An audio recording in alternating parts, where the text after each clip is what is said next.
The next day, the aliens came back to the meeting room with new hope. They had spent all night working on a better deal. Surely the humans had just been bargaining yesterday. Now they would be more reasonable. Kethvar stood up and activated the big holographic display again. "We have revised our proposal," he announced. "We believe this addresses human concerns while remaining fair to all parties. The new plan was much better for humans. They could keep most of the disputed colonies. The Zephyrians would pay more money for damages. The peace treaty would have stronger protections for human trade ships." "This is very generous," said the ethereal representative. "The Council has made significant concessions." War Prime Thaxel's shell glowed with angry colors, but he nodded stiffly. "The Empire can accept these terms. They are adequate." All eyes turned to the human delegation. Admiral Chen sat perfectly still, reading through the details on her small tablet. Marcus Webb made notes with an old-fashioned pen on paper. The third human, who still had not spoken, just watched everyone with curious eyes. Minutes passed. The aliens grew nervous. Some of them whispered to each other in their native languages. Finally, Admiral Chen looked up. "This is better," she said. The aliens relaxed slightly, but still not acceptable. "What?" Queen Zacht's compound eyes flashed with irritation. "We gave humans almost everything they could want." "You gave us some of what we asked for," said Admiral Chen. "Not what we need." Marcus Webb put down his pen and folded his hands. "Let me explain our position clearly. The Zephyrian Empire launched unprovoked attacks on human civilian targets. They killed children. They destroyed hospitals and schools. They declared that humans were an inferior species that deserved to die." War Prime Thaxel's translator crackled as he interrupted. "That was war propaganda. All species use such language during conflicts." "Maybe," said Marcus Webb, "but you acted on it. You made it real. So now we will make our response real too." Admiral Chen activated her own holographic display. The human demands appeared in simple text that everyone could read. The room went completely silent. "Unconditional surrender of all Zephyrian military forces," read Kethvar in a shaking voice. "Complete evacuation of all disputed territories. Full reparations for all human losses, including projected future economic damage. War crimes trials for all Zephyrian military leadership. Dissolution of the Zephyrian Empire as a political entity." The Vorthak Collective's crystal bodies made harsh, discordant sounds. The Mechanoid Union's robots clicked angrily. Even the peaceful ethereal beings pulsed with agitated energy. "This is not peace negotiation," hissed Kethvar. "This is genocide." "No," said Admiral Chen calmly. "Genocide is what the Zephyrians attempted against human colonies. This is justice." War Prime Thaxel rose from his chair again. His massive form towered over the table, shell blazing with rage. "The Empire has existed for 3,000 years. We rule over 50 star systems. We command fleets that could darken the sky of any world." "Had," corrected Admiral Chen. "You had 50 star systems. According to our latest reports, you now control 37. That number decreases every week." "Your fleets are impressive," added Marcus Webb, "but they keep getting smaller. Ours keep getting larger." The alien delegates looked at each other in confusion. This did not match their intelligence reports. The humans were supposed to be struggling. Their economy should be collapsing under the strain of war. "Surely you suffer losses too," said the mechanoid representative. "War depletes all resources," Admiral Chen nodded. "We have lost ships and people. War is never free." "Then why continue?" asked the ethereal being. "Why not accept peace with honor?" "Because," said the third human, speaking for the first time, "we are winning." Her voice was quiet but clear. She looked very young, maybe 25 years old. Her name tag said, Lieutenant Sarah Kim, Military Intelligence. "Every battle report shows human victory," she continued. "Every month our production increases while theirs decreases. Every engagement reduces their fleet while ours grows stronger." She activated her own display showing battle statistics. Red dots showed Zephyrian losses. Blue dots showed human losses. The difference was shocking. "In the past 6 months," Lieutenant Kim explained, "Zephyrian forces have lost 68 major warships, 247 support vessels, and approximately 400,000 military personnel. Human forces have lost 19 major warships, 73 support vessels, and approximately 90,000 military personnel." The alien stared at the numbers in disbelief. These figures cannot be correct, said Queen Zaxth. The Zephyrians have superior technology and greater numbers. They had greater numbers, said Lieutenant Kim. Past tense. War Prime. Thaxel's shell flickered with confused colors. Our weapons are more advanced. Our ships are faster and better armed. Your weapons are very good, agreed Admiral Chen. When they hit their targets, your ships are indeed fast. When they are not being destroyed. She activated another display showing combat footage. The aliens watched Zephyrian warships exploding in bright flashes of light. They saw human fighters swarming around massive Zephyrian battlecruisers like angry insects. The problem, explained Marcus Webb, is that technology means nothing if you cannot use it effectively. Numbers mean nothing if you waste them in bad tactics. You fight like savages, snarled War Prime Thaxel. No honor. No proper formations. You ram our ships with yours. We fight to win, said Admiral Chen. Honor is for the living. The dead do not care about proper formations. Kethvar tried to regain control of the meeting. Surely both sides can find compromise. War benefits no one. The economic costs alone are acceptable, interrupted Marcus Webb. Our military spending represents 12% of total economic output. Our civilian economy continues to grow. Our people are employed in war production. This conflict has actually improved our employment rates. The aliens looked at each other in growing alarm. This was not how wars were supposed to work. Civilized species grew tired of fighting. Their economies suffered. Their people demanded peace. What about your casualties? Asked the ethereal being. Do human families not mourn their dead? Of course they do, said Admiral Chen. But they also understand why those people died. They died protecting human children from creatures that wanted to kill them all. The Zephyrians never intended, began Kethvar. The Zephyrians broadcast their intentions across the galaxy, said Lieutenant Kim. Would you like me to play the recordings? War Prime Thaxel personally declared that humans were a disease to be eradicated. War Prime Thaxel's shell dimmed. That was military rhetoric. And this is our military response, said Admiral Chen. You wanted to eradicate us. Now we will eradicate you. Simple cause and effect. The room fell silent again. The aliens were beginning to realize that something was very wrong. Humans were not behaving like normal civilized species. They were not getting tired of war. They were not running out of money or ships or people. They seemed to be enjoying it. Perhaps, said Kethvar desperately, we could arrange a cooling-off period, a temporary ceasefire while emotions calm down. Our emotions are perfectly calm, said Marcus Webb. We are not fighting out of anger or revenge. We are fighting because the Zephyrian Empire represents a threat to human survival. Threats must be eliminated. Completely eliminated, added Admiral Chen. The alien delegates exchanged worried glances. They had mediated hundreds of conflicts over thousands of years. But they had never encountered anything like this. War Prime Thaxel sat down heavily.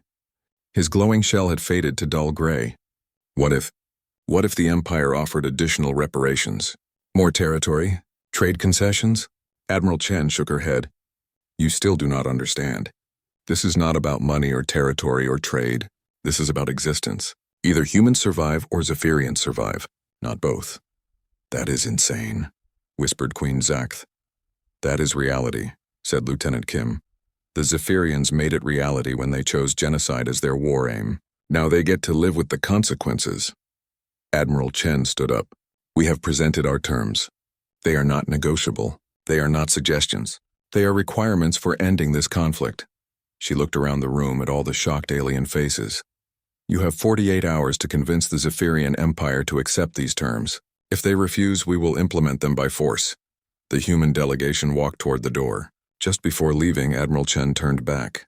Oh, and Ambassador Kethvar, do not mistake our politeness for weakness. We are being nice because we respect your attempts to help. But make no mistake, we will finish what the Zephyrians started with or without your approval. The door closed behind them, leaving the aliens alone with their fears. That night, the alien delegates did not sleep. They gathered in emergency sessions, calling their home governments and military advisors. Something was very wrong with this war, and they needed to understand what. Ambassador Kethvar sat in his private chambers, surrounded by holographic displays showing military reports. His cold blood ran even colder as he read the analysis from Saurosian intelligence. The human tactical approach defies conventional military doctrine, the report stated. They accept casualty rates that should be psychologically devastating, yet show no signs of war fatigue.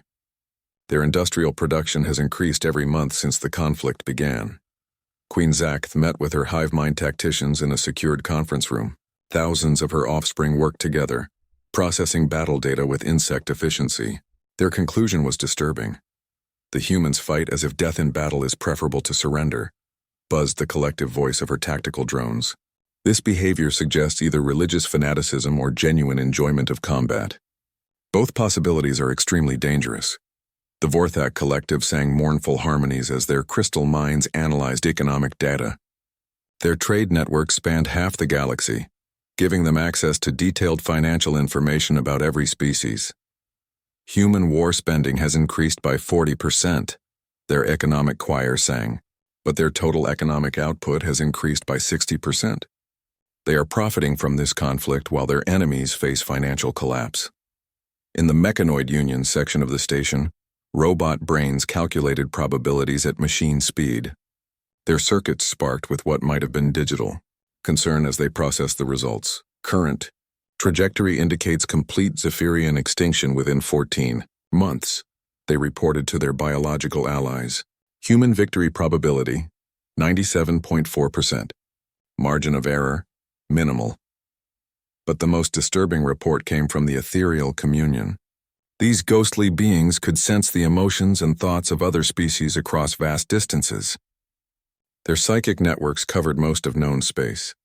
The lead ethereal materialized in the center of the alien conference room, its translucent form shimmering with distress.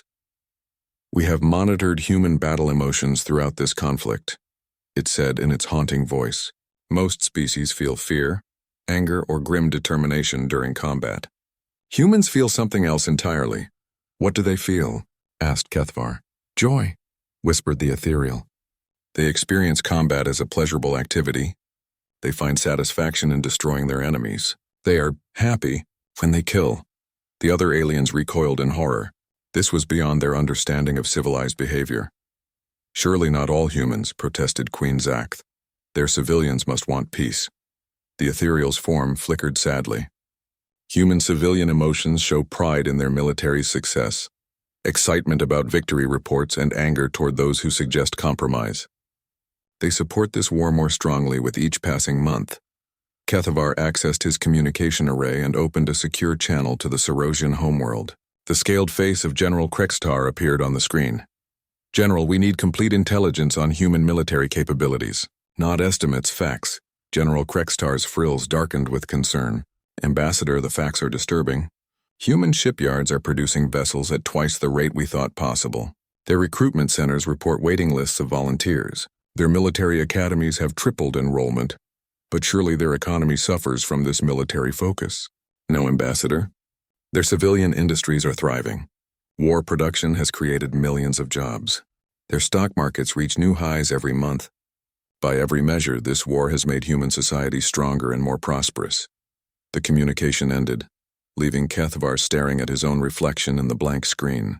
Nothing made sense. Wars were supposed to be costly, exhausting affairs that both sides eventually grew tired of fighting. But humans seemed to get stronger with each battle. Meanwhile, Queen Zakth received reports from her spy drones throughout human space. The intelligence was baffling. "Human news broadcasts treat battle reports like sporting events," her scouts reported. "Citizens gather to watch victory announcements. They celebrate enemy casualties. Children play games where they pretend to be human soldiers fighting monsters." "What monsters?" asked the Queen. "Zephyrians, Your Majesty. Human children view Zephyrians as evil creatures in their entertainment stories." The Mechanoid Union's analysis was equally disturbing. Their logical minds could not comprehend what they were seeing. Human military doctrine prioritizes enemy destruction over territorial control, their robots calculated. They deliberately target Zephyrian population centers, industrial facilities, and cultural sites. This suggests genocide as a strategic objective, not territorial expansion. "But why?" asked Kethvar during an emergency meeting. "What do humans gain from complete Zephyrian extinction?" The Mechanoid representative's optical sensors flickered. "Security. With no living Zephyrians, There can be no future Zephyrian attacks on human colonies. It is logical, from a survival perspective. War Prime Thaxel had been quiet during most of these discussions, but now he spoke up. His shell had lost all its bright coloring and faded to dull brown. "My Empire's analysis confirms these reports," he said through his translator. His voice sounded tired and old. "Human forces show no interest in capturing territory or resources. They destroy everything and move on. They are not conquering us. They are erasing us. But that is monstrous," protested the ethereal representative. "Is it?" asked Admiral Chen's voice from the doorway. The aliens spun around in shock. The human delegation stood at the entrance to their supposedly secure meeting room. Lieutenant Kim held a small electronic device that probably disabled their security systems. "How did you—" began Kethvar. "Your security is adequate against other galactic species," said Admiral Chen, walking into the room uninvited. "But we are not other galactic species." Marcus Webb followed behind her, looking around at all the frightened alien faces with mild interest. "We could not help but notice your emergency meetings. We thought you might have questions. How can you justify genocide?" demanded the ethereal, its form pulsing with moral outrage. "Easily," said Admiral Chen. "The Zephyrians declared war on our species with the stated goal of total human extinction. They attacked our civilians, our children, our non-combatants. They broadcast across the galaxy that humans were an inferior species that deserved to die." She gestured to War Prime Thaxel. "Their leader personally ordered the destruction of human medical ships, school transports, and civilian shelters. So we accepted their terms of engagement." "What terms?" asked Queen Zaxth. "Total war," said Lieutenant Kim. "Species-level extinction. Winner takes all, loser dies out. They set the rules. We just play by them better." War Prime Thaxel's shell flickered weakly. But surely now that you are winning, you can show mercy." Admiral Chen tilted her head slightly. "Did you show mercy to the children on colony ship Bremen when you destroyed it? Did you show mercy to the patients in Mercy General Hospital when you bombed it? Those were military targets." Thaxel protested weakly. "No," said Marcus Webb. "They were not. But you convinced yourselves they were, because it made killing easier. Just like you convinced yourselves that humans were not really people, just animals wearing clothes." He walked around the table, looking at each alien delegate. "Do you know what the difference is between us and them? When humans kill civilians, we call it war crimes and prosecute our own soldiers. When Zephyrians kill civilians, they call it military necessity and give their soldiers medals. That is the difference between civilization and barbarism," added Admiral Chen. "We know what we are doing is horrible. We do it anyway because the alternative is extinction. They thought what they were doing was noble and righteous." The room fell silent except for the hum of air recyclers and the distant sound of ships docking. Finally, Kethvar spoke. "What if we could guarantee that the Zephyrians would never attack human colonies again? Would that be enough?" Admiral Chen shook her head. "Ambassador, you are thinking like a rational being dealing with other rational beings. But the Zephyrians proved they are not rational. They are a threat that cannot be reasoned with, bargained with, or trusted. So you will kill them all," said the ethereal. "Every last one," confirmed Lieutenant Kim. "Military, civilian, young, old. The entire species will cease to exist. That is the only way to be certain they never threaten humans again." "And after that?" asked Queen Zaxth. "What happens when humans decide that other species are threats?" Admiral Chen smiled that same cold smile from the day before. "That depends entirely on how other species choose to treat human civilians in the future." The human delegation turned to leave. At the doorway, Admiral Chen paused. 48 hours, Ambassador. Then we resume extermination operations. With or without your blessing." After they left, the aliens sat in stunned silence. Finally, the mechanoid representative spoke. "Logical analysis indicates total human victory is inevitable. Recommendation: accept human terms to avoid further Zephyrian casualties." War Prime Thaxel rose slowly from his chair. His massive form seemed smaller somehow, diminished. "The Empire will never surrender," he said quietly. The final day of negotiations dawned with false hope. The alien delegates had worked through the night, crafting increasingly desperate offers to save the Zephyrian Empire from extinction. Ambassador Kethvar stood before the assembled delegates, his scales bright with nervous energy. "We have prepared a comprehensive peace package," he announced. "Surely this will satisfy human concerns." The new proposal was stunning in its generosity to humanity. The humans would receive exclusive mining rights to the entire Titan Belt, the richest mineral source in known space. They would get preferential trade agreements with all Galactic Council species. They would even be granted permanent seats on the Galactic Economic Committee, something no species had achieved in less than 500 years of membership. This represents trillions of credits in value, explained the Vorthak Collective's lead negotiator. More wealth than some species possess in total. Queen Zakth leaned forward eagerly. The Hive offers exclusive biotechnology sharing. Our medical advances, our industrial processes, our agricultural techniques, all freely given to humanity. The Mechanoid Union activated displays showing star charts, territory beyond the disputed zones, uninhabited systems suitable for colonization, coordinates for planets with rare resources. Even the normally aloof ethereal communion made an unprecedented offer: psychic communication networks, direct mind-to-mind contact across any distance, technology we have never shared with physical beings. The alien delegates watched the human faces hopefully. Surely no species could refuse such wealth and power. Admiral Chen read through each offer carefully. Marcus Webb made notes on his tablet. Lieutenant Kim studied the technical specifications with professional interest. "These are generous offers," said Admiral Chen. Finally, the aliens relaxed slightly, but irrelevant, she continued. The hope in the room died instantly. "Irrelevant?" sputtered Kethvar. "We offer you wealth beyond measure." "We do not need wealth," said Marcus Webb. "We are already wealthy. Human colonies produce everything we need. Human industries manufacture everything we want. Human scientists discover new technologies. Constantly.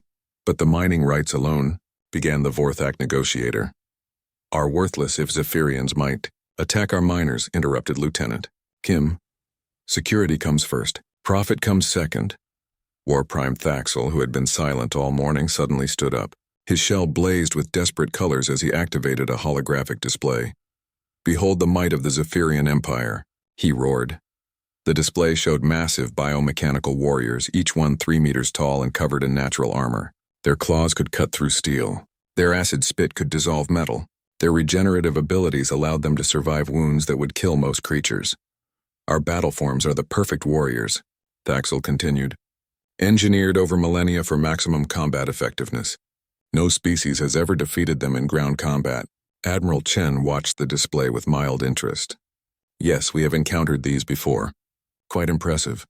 Then you understand why the Empire cannot be defeated." "Actually," said Admiral Chen, "we understand why they have been defeated so easily." The room went quiet.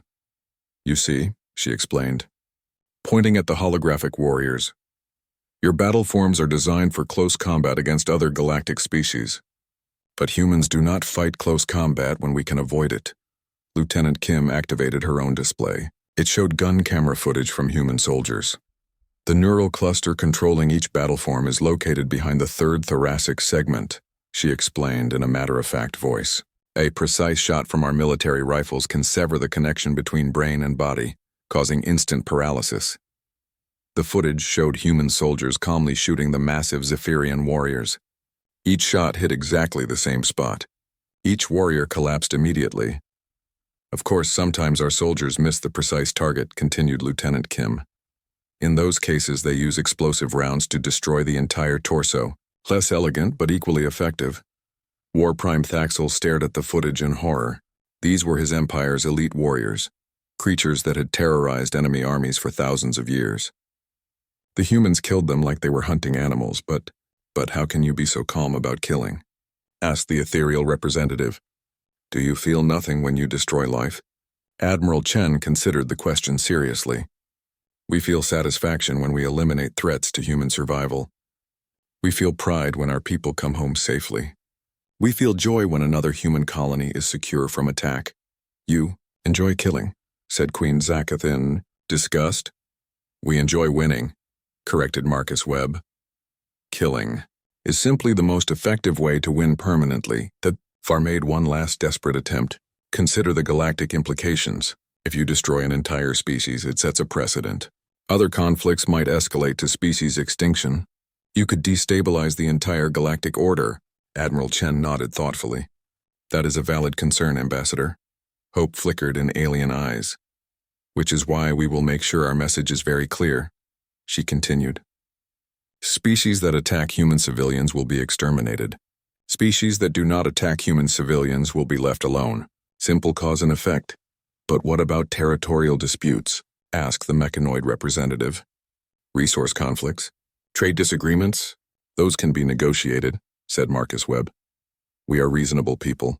We can compromise on territories and trade routes and mining rights, but we will not compromise on the safety of human families.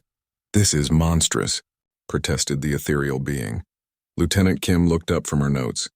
Ambassador, is it monstrous to kill creatures that are trying to kill your children? Is it evil to stop predators from hunting your family? Is it wrong to eliminate threats to your species' survival? But surely mercy, began Kethvar. Mercy is for creatures that understand mercy, interrupted Admiral Chen. The Zephyrians do not. They see mercy as weakness to be exploited. She gestured toward War Prime Thaxel. How many times during this war has the Empire offered to spare human civilians in exchange for military concessions? Silence. How many times have they suggested protecting non-combatants on both sides? More silence. How many times have they expressed regret for attacking schools and hospitals? War Prime Thaxel's shell dimmed to gray. He could not answer because the answer was zero. They have shown us what they are, said Admiral Chen. We believe them. The alien delegates looked at each other with growing despair. Nothing they offered mattered. No argument convinced the humans. No plea moved them to mercy. Kethvar played his final card. Surely you must understand that continued warfare disrupts the entire galactic economy. Trade routes are abandoned. Shipping costs increase. Colonial development stops. Everyone suffers when wars drag on too long. Marcus Webb tilted his head slightly. Ambassador, you seem to think we consider those things to be problems rather than acceptable costs of doing business. You do not care about galactic stability? Asked Queen Zaxth in shock. We care about human stability, said Admiral Chen. The galaxy can sort itself out. She stood up from the table and walked toward the door. 72 hours have passed. The Zephyrian Empire has refused our terms. Negotiations are concluded. Wait, called Kethvar desperately. Give us more time! Perhaps we can convince them. There is nothing to convince them about, said Lieutenant Kim, following her commander. They chose genocide as their war aim. We chose to be better at it. Marcus Webb paused at the doorway and turned back to the assembled aliens. You all seem confused about something fundamental, he said quietly. You keep talking about this like it is a territorial dispute between equals. It is not. This is pest control. The Zephyrians are vermin that attacked our children. We do not negotiate with vermin. We exterminate them.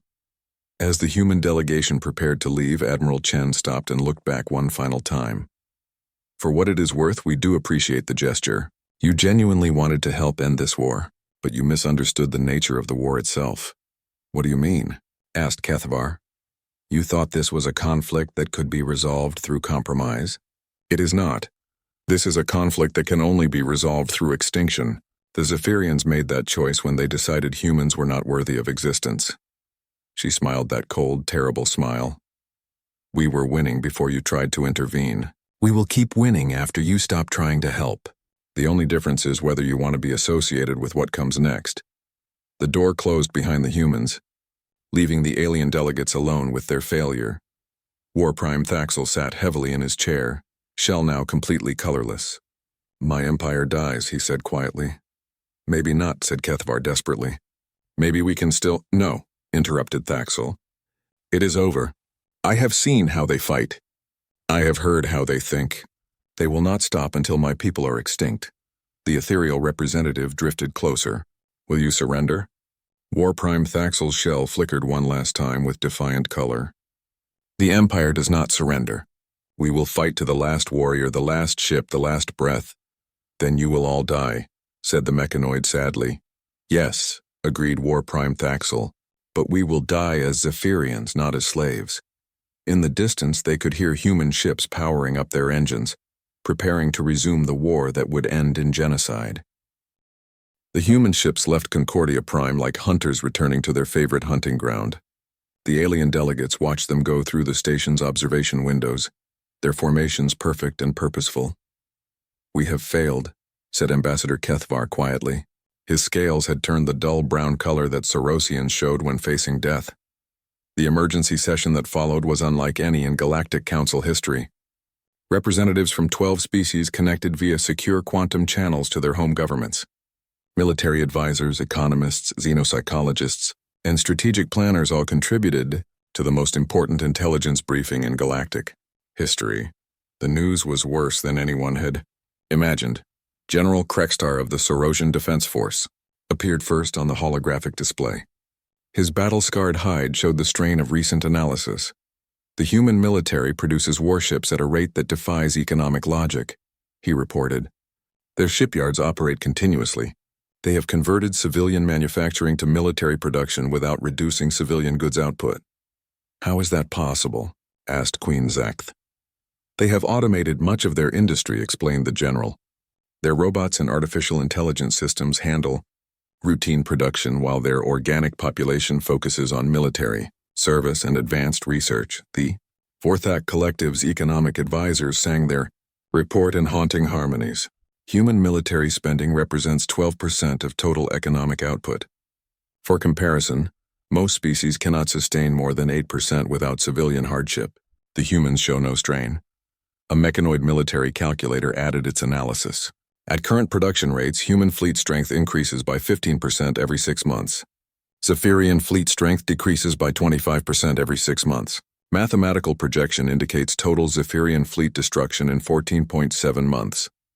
But the most disturbing report came from Dr. Veltar, the galaxy's leading expert on human psychology.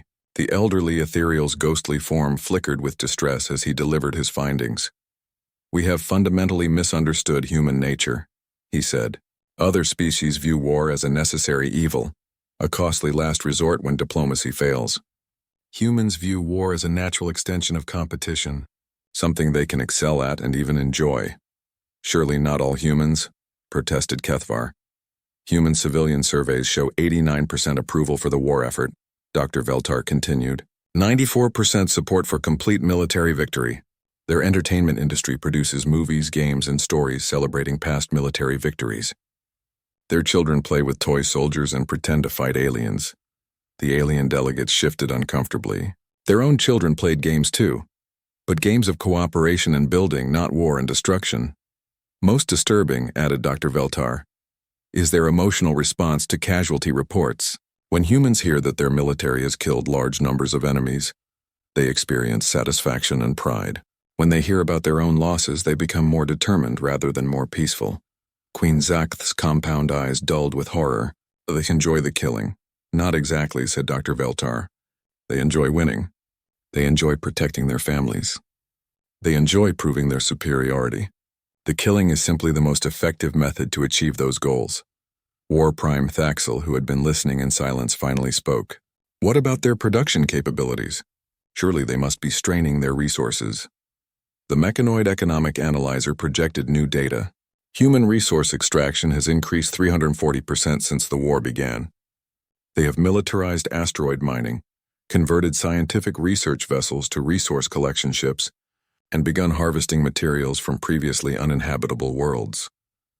Their economy is not suffering from this war, added the Vorthak economist. It is thriving because of it. War production has eliminated unemployment. Military research has accelerated technological development. Combat experience has improved their military effectiveness exponentially. Kethavar felt cold in his reptilian bones. They are getting stronger from fighting us. Correct, confirmed the mechanoid. Human society appears optimized for warfare. They do not view it as a costly disruption of normal life, but as an exciting challenge that brings out their best qualities. The quantum communication array activated again, this time showing Fleet Admiral Zexel of the Zephyrian Imperial Navy. The massive warrior's shell was cracked in several places, and one of his arms had been replaced with mechanical prosthetics. The situation is hopeless, he reported bluntly. Human tactics have evolved beyond our ability to counter. They no longer engage our fleets directly. They attack our supply lines, our industrial centers, our population hubs. Surely your battle forms can hold defensive positions, suggested Queen Zaketh. Admiral Zexel's shell flickered with bitter amusement. The humans do not attempt ground invasions. They bombard planets from orbit until nothing lives, then move on to the next target, Our battle forms never get close enough to use their weapons. The aliens absorb this information with growing dread. How long can the Empire hold out? Asked Kethvar. Perhaps 1 year, said Admiral Zexel. Our outer colonies are already abandoned. Our industrial worlds burn. Our military academies graduate fewer officers each month because the applicants are dead. War Prime Thaxel rose from his chair with great effort. His once mighty form seemed fragile now, diminished by the weight of inevitable defeat. I must return to the Empire, he said quietly. My people deserve to know how their war will end. Will you surrender? Asked the ethereal representative hopefully. Thaxel's shell flickered one final time with defiant color. The Empire has never surrendered. We will not start now, even facing extinction. After the Zephyrian delegation departed, the remaining aliens sat in stunned silence. The full magnitude of their failure was becoming clear. We have witnessed the birth of a galactic predator, said Dr. Veltar finally, a species that views warfare as natural and necessary. They do not seek conquest for resources or territory. They seek the complete elimination of threats to their survival. What happens after they finish with the Zephyrians? Asked Queen Zaxth. Her voice was very small. The mechanoid calculator processed probability matrices at high speed. Historical analysis suggests they will return to peaceful development unless provoked again. Humans appear to distinguish between threats and non-threats with remarkable precision. But how do we ensure we remain non-threats? Asked Kethvar. Dr. Veltar's ghostly form pulsed with uncertainty. We must never give them reason to view us as enemies. Never attack their civilians. Never threaten their colonies. Never suggest that humans are inferior or unworthy of existence.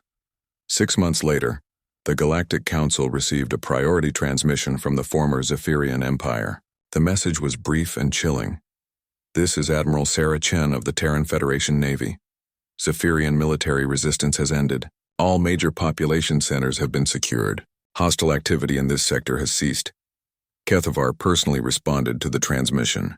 Admiral, what is the status of Zephyrian civilians? There was a long pause before Admiral Chen replied. There are no Zephyrian civilians, Ambassador. As of today, the Zephyrian species no longer exists. The communication ended, leaving the alien delegates staring at their screens in horrified silence. 3 days later, they received another message from the Terran Federation. This one was addressed to the Galactic Council Economic Committee and written in polite, formal language. The Terran Federation wishes to thank the Galactic Council for their mediation efforts during the recent conflict. While we regret that a peaceful resolution was not possible, we harbor no ill will toward Council member species. The former Zephyrian territories now contain 43 habitable worlds and numerous resource-rich systems. The Terran Federation has no territorial ambitions in this region and would welcome offers from Council species interested in peaceful colonization of these systems. We have prepared detailed surveys of available resources, infrastructure assessments, and colonization recommendations. Interested parties may contact our Colonial Development Office to discuss terms. We look forward to continued peaceful relations with all members of the galactic community. The message was signed by Marcus Webb, now bearing the title Director of Interspecies Relations. Kethvar read the message 3 times before its full meaning sank in. The humans had completely exterminated an entire species, then politely offered to sell the empty worlds to their neighbors. They are not even keeping the territory, he said in wonder. They killed everyone just to eliminate a threat, then offered to sell us the planets. Queen Zaxth's voice was barely a whisper. What kind of species does that? Dr. Veltar materialized beside them, his ethereal form more translucent than usual. A species that views genocide as pest control rather than conquest. They did not want Zephyrian territory or resources. They wanted Zephyrians to stop existing. The old psychologist drifted toward the observation window, looking out at the stars where human ships now patrolled former Zephyrian space. We have learned something terrible about our new neighbors, he said quietly. They are not conquerors or tyrants or empire builders. They are exterminators. They identify threats to their survival and eliminate those threats completely, efficiently, and without remorse. The great space station turned slowly in the darkness above Kepler Prime. Inside, 12 different alien races sat around a huge crystal table. Their voices filled the air with angry sounds as they argued about the same problem they had been discussing for months. The humans. Ambassador Zethkar slammed his hard bug-like fist on the table. His four eyes glowed red with anger.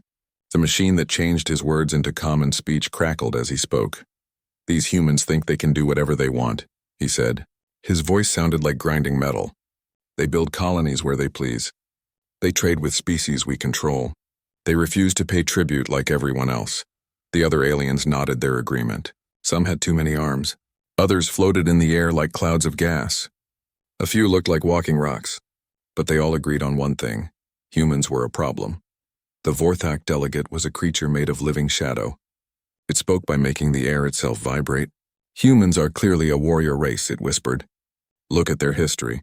They have been fighting wars for thousands of years. Such violence cannot be allowed in civilized space." High Chancellor Morden sat at the head of the table. He was very old even for his long-lived species. His gray skin was covered in scars from ancient battles. Three eyes studied the holographic display showing human territories. The humans had spread far in just 50 years since first contact. "The humans are spreading dangerous ideas," said the Chancellor. His voice was cold and final. "They talk about individual rights and freedom. Such thoughts make our subject races restless." Dr. Sarah Chen sat alone at the small table reserved for humans. She was the only human in the room full of aliens. Her dark hair was pulled back and she wore a simple blue uniform. She had been Earth's ambassador for 3 years. In that time, she had watched the Council grow more hostile with each meeting. "Ambassador Chen," the Chancellor said, turning his 3 eyes toward her, "your species has one choice: submit to Council authority and pay tribute or face the consequences. You have 1 solar cycle to decide." Dr. Chen stood up slowly. She gathered her papers and put them in her briefcase. The room fell silent as she prepared to speak. "Humanity has already made its choice," she said. Her voice was calm and steady. "We choose to remain free." The Chancellor's eyes narrowed. Around the table, alien voices rose in shock and anger. Some species had tentacles that writhed with excitement. Others made sounds that the translation machines could not handle. "Do you understand what you have just done?" the Chancellor asked. His voice was deadly quiet now. "You have just declared war on the most deadly species alive. The united forces of the Galactic Council have conquered thousands of worlds. We have destroyed entire civilizations that opposed us." Dr. Chen nodded politely. "I understand perfectly, Chancellor." "Your extinction will serve as an example," Morden continued. "Other species will see what happens to those who defy the natural order. The strong rule the weak. This is how it has always been." The other council members began discussing their war plans. The hegemony would breed their bioships in vast numbers. The Silicon Confederacy would calculate the best way to destroy human worlds. The Vorthak would use their shadow fleets to strike without warning. Dr. Chen listened to their plans with interest. She made notes in her briefcase computer. When they finished talking about all the ways they would destroy humanity, she looked up. "Is there anything else?" she asked. The Chancellor stared at her. He had expected fear. He had expected pleading. Instead, this human seemed almost bored by their threats. "You will have time to reconsider," he said. "When our fleets begin moving, you may change your mind. Many species have surrendered rather than face complete destruction." "I doubt that will happen," Dr. Chen replied. "But thank you for your time." She walked toward the door. Her footsteps echoed in the silent chamber. Just before leaving, she turned back. "Chancellor, you said you were the most deadly species alive," she said. "You might want to reconsider that statement." The door closed behind her with a soft hiss. Ambassador Zethkar laughed, a sound like breaking glass. "Did you hear that? She thinks her primitive species can threaten us." But the Chancellor was quiet. Something about the human's calm manner worried him. In his long life, he had seen many species face extinction. They always showed fear, anger, or desperate hope. Dr. Chen had shown none of these things. She had acted like someone who already knew how the story would end. "Begin the mobilization," he ordered. "All fleets, all reserves. I want the humans to see our full strength before they die."